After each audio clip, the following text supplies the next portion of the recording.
Good morning, children. As you know, we started chapter 19, Conquering the Mountains.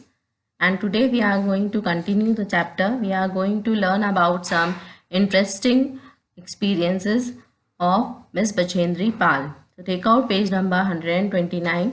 Bachendri was born in 1954 at Nagpuri and Garhwal. Since her childhood, she loved adventure. Mountains were an integral part of her life and she had the desire to climb the highest mountain. In her autobiography, she has narrated one interesting experience as follows. Bachendri 1954 में नागपुरी गढ़वाल में उनका जन्म हुआ था और उनके childhood से ही उनको एडवेंचर्स पसंद थे। माउंटेन्स जो थे वो उनकी लाइफ का एक हिस्सा थे और उनकी डिज़ायर थी, उनकी इच्छा थी कि वो सबसे हाईएस्ट माउंटेन को क्लाइंब करें। उनकी ऑटोबायोग्राफी से उन्होंने एक इंटरेस्टिंग एक्सपीरियंस यहाँ पर दिया गया है। So we will see that experience. One Sunday morning 10 of us, girls and boys, decided to go up the mountain for a picnic. We had brought no water at the height nearly 4,000 meters. Everything was under snow. So we quenched our thirst by eating snow on our homeward journey. The snow had hardened and was very slippery. एक Sunday morning को 10 boys और girls का group उन्होंने ये decide किया कि वो mountain के टॉप पर जाकर पिकनिक मनाएंगे, लेकिन उन्होंने अपने साथ पानी कैरी नहीं किया और जब वो 4,000 मीटर के हाइट पर थे तो सब कुछ स्नो से कवर्ड था। उन्होंने बर्फ़ को खाकर अपनी प्यास को बुझाया और जब वो अपने घर की तरफ लौट रहे थे, इस जर्नी के लिए घर की तरफ आ रहे थे, तो स्नो जो है वो बहुत हार्ड हो चुकी थी और बहुत स्लिपरी हो गई थी। The climb down was slow and dangerous. Several of the party had headaches and nausea. तो नीचे उतरना जो था माउंटेन से वो बहुत धीरे हो चुका था, स्लो हो चुका था, क्योंकि स्नो जो थी वो स्लिपरी हो चुकी थी और बहुत ही डेंजरस भी था। तो उस ग्रुप में जो लोग थे, कई लोगों को हेडेक और नॉजिया होने लगा था, वॉमिटिंग जैसा लगने लगा था। We thought it was due to food poisoning or was caused by the smell of certain flowers and leaves found at these heights. तो उनको लगता है कि शायद उन्हें वॉमिटिंग जैसा फूड पॉइजनिंग की वजह से लग रहा है, या फिर वहाँ पर जो कुछ फ्लावर्स और लीव्स उस हाइट पर प्रेजेंट थे उनकी स्मेल की वजह से हो रहा है। I now know that these symptoms were due to a shortage of oxygen in the thin air which occurs at an altitude of about 3,000 मीटर। बचेंद्री पाल कहते हैं कि मुझे अब पता है कि सिम्टम्स इस वजह से थे क्योंकि वहाँ पर ऑक्सीजन का शॉर्टेज था, जो कि जनरली हो जाता है जब हम 3,000 मीटर की हाइट तक पहुँच जाते हैं। As darkness descended we had to halt. और क्योंकि अंधेरा बढ़ता जा रहा था इसलिए हमें वहाँ पर रुकना था। We had no food, no water and spent a cold, miserable night waiting for daybreak.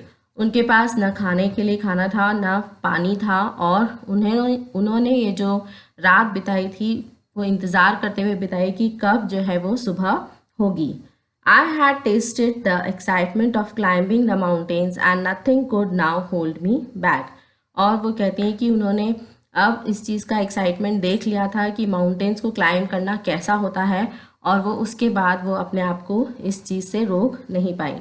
Bachendri Pal joined NIM and learned camping methods and safe ways of crossing mountain rapids. Bachendri Pal ने NIM national institute of mountaineering को join किया और वहाँ पर उन्होंने camping methods को सीखा और सेफ तरीके सीखे कि किस तरह से वो माउंटेन्स को क्रॉस कर सकते हैं। She was awarded A grade and declared the best student of the course, the Everest Material. उनको A grade मिला अपने पूरे बैच में और बेस्ट स्टूडेंट का अवार्ड, जो कि उनके कोर्स का नाम था Everest material. As a part of the high altitude experience she climb Black Peak और Kalanag 6,387 meter and again got an A grade and was recommended for participation in expeditions. और उनके जो हाई एल्टीट्यूड एक्सपीरियंस का एक part था जिसमें उन्हें climb करना था ब्लैक पीक, उसका नाम हिंदी में काला नाग भी है, और जिसकी हाइट जो है वो 6387 मीटर है। इस एक्सपीडिशन को इसको पूरा करने के लिए उनको फिर से ए ग्रेड मिला और उनको दूसरे एक्सपीडिशंस में पार्टिसिपेट करने के लिए भी चुना गया। She was selected by the Indian Mountaineering Foundation for expedition to Everest in 1984. During the expedition, she had a narrow escape, which she describes as Indian mountaineering foundation के द्वारा उनको चुना गया माउंट एवरेस्ट को क्लाइंब करने के लिए उस एक्सपीडिशन के लिए 1984 में। और अपने इस एक्सपीडिशन में उन्होंने उनका जो एक्सपीरियंस है वो यहाँ पर शेयर किया है। On the Buddha Purnima of 15 to 16 May 1984, I was at Camp 3 in a colorful nylon tent camp perched on the ice-crusted steep slope of Lao Tse. I was sleeping soundly when around 12:30 a.m. I was shaken awake by a hard object hitting me on the back of my head and simultaneously by a loud explosion. तो वो रात जो है बुद्ध पूर्णिमा की रात थी और date जो है 15-16 मई 1984 की, जब बछेंद्री पाल जो है वो कैंप 3 में थी। उनका जो टेंट था वो कलरफुल नायलॉन टेंट था, उसमें वो सो रही थी और तभी उन्हें 12:30 बजे के आसपास कुछ उनके सिर के पीछे आकर हिट होता है, ज़ोर से उन्हें चोट लगती है और एक बड़ा सा धमाका होता है। Then I felt a cold, extremely heavy mass creeping over my body and crushing me.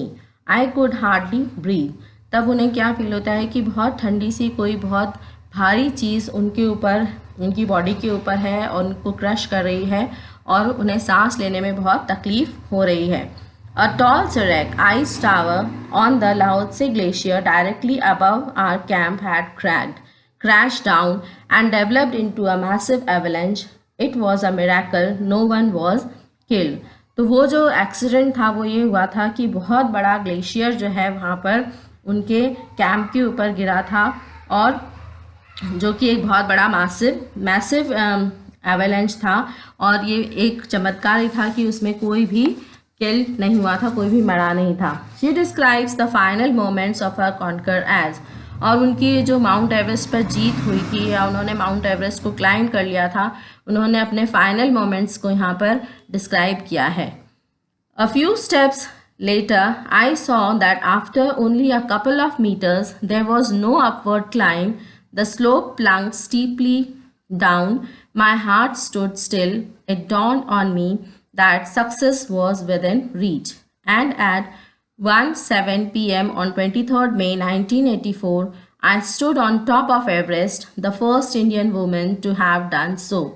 तो यहाँ पर उनके फाइनल मोमेंट से जब उन्होंने फाइनली माउंट एवरेस्ट को क्लाइंब कर लिया था, वो लिखती हैं कि कुछ ही दूरी पर जो है, कुछ ही मीटर्स दूरी पर रह गया था कि हम माउंट एवरेस्ट के टॉप पर पहुँचने वाले थे, और जो चढ़ाई थी वो बहुत ही स्टीप थी, बहुत ही खड़ी चढ़ाई थी, और उनका हार्ट जो है वो स्टिल हो गया था उस टाइम पे, और वो फाइनली उस टॉप पर पहुँच गई थी। टाइम जो था वो 1:07 p.m. हो रहा था and the date was 23 May 1984, and she was standing on the top of the Everest, and she was the first Indian woman to do so. After Bachendri Pal, a number of women had the honor of scaling Mount Everest successfully. Can you imagine someone perform the heroic deed of conquering Mount Everest with an artificial leg? तो बचेंद्री पाल के बाद बहुत सारी women हुई हैं जिन्होंने कि mount Everest को क्लाइंब किया है, लेकिन क्या आप इमेजिन कर सकते हैं कि किसी ने माउंट एवरेस्ट को कॉन्कर किया हो with the help of an artificial leg? Now come to page number 131. Arunima Sinha has proved that with courage and strong determination, even the impossible task becomes possible. तो ये जो artificial leg की help से mount Everest को climb करने वाली women है वो है अरुणिमा सिन्हा, जिन्होंने अपने साहस और दृढ़ निश्चय से ये साबित किया कि कुछ भी इम्पॉसिबल नहीं है। Arunima Sinha, farmer national level volleyball player, lost her leg when a group of robbers threw her out of a moving train. Arunima Sinha जो कि पहले नेशनल लेवल वॉलीबॉल प्लेयर रह चुकी हैं, उन्होंने अपने एक पैर को खो दिया था जब एक रॉबर्स के ग्रुप ने उन्हें चलती हुई ट्रेन से बाहर फेंक दिया था। When doctors gave her the artificial leg, she knew that she was not going to live on the pity of others. In the hospital, she read about Miss Bachendri Pal, the first woman of India who climbed Mount Everest. She came to know how Bachendri Pal achieved her dream in spite of all the problems she had to face. जब hospital में doctors ने उन्हें artificial leg दिया तो उन्हें पता था, वो ये जानती थी कि वो लोगों की दया पर नहीं जिएंगी, और हॉस्पिटल में रहते हुए उन्होंने मिस बचेंद्री पाल के बारे में पढ़ा जो कि फर्स्ट वुमेन है इंडिया की माउंट एवरेस्ट को क्लाइंब करने वाली। और बचेंद्री पाल ने किस तरह से अपने ड्रीम को पूरा किया, सारे प्रॉब्लम्स के होते हुए भी उन सारे चीज़ों के बारे में भी यहाँ पर अरुणिमा सिन्हा ने पढ़ा। Arunima called up Bachendri Pal and requested her to provide her training in mountaineering. After 2 years of rigorous training at Uttarkashi, she got a chance to fulfill her dream. She conquered the majestic Mount Everest on 21st May 2013 and proved to the entire world that disability has no meaning for the brave-hearted people. तो अरुणिमा सिन्हा ने बचेंद्री पाल को call किया और उन्हें request किया कि वो उन्हें माउंटेनियरिंग में ट्रेनिंग दें, और 2 साल की बहुत रिगरस ट्रेनिंग, बहुत हार्ड ट्रेनिंग के बाद उत्तरकाशी में उन्होंने अपनी ट्रेनिंग ली और उन्हें फाइनली अपना ड्रीम पूरा करने का मौका मिला। And she fulfilled her dream of conquering mount Everest on 21 मई 2013। और उन्होंने ये साबित कर दिया कि कोई भी डिसेबिलिटी हमारे लिए मायने नहीं रखती अगर हमारा इरादा जो है वो पक्का हो। Arunima says that she got the inspiration to achieve this feat from the famous cricketer Yuvraj Singh, who fought bravely against cancer and has come back to the cricket field with a new vigor. Arunima कहती है कि उन्हें inspiration famous cricketer Yuvraj Singh से मिली, जिन्होंने cancer को fight करके वापस वो क्रिकेट फील्ड में लौटे थे।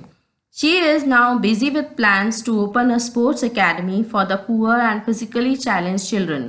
I want to train these children so that they achieve their dream, she says with pride. तो अभी एट प्रेजेंट वो बिज़ी हैं कि वो कुछ स्पोर्ट्स एकेडमी इस तरह की खोलें कि वो पुअर और फिज़िकली चैलेंज बच्चों को हेल्प कर सकें और उन्हें ट्रेन कर सकें और उन्हें उनका ये ड्रीम भी वो पूरा कर सकें। ये उन्हें ये सब कहने में बहुत गर्व महसूस होता है। So with this, the chapter is over. Read the chapter till I have explained and try to solve the MCQs. Thank you.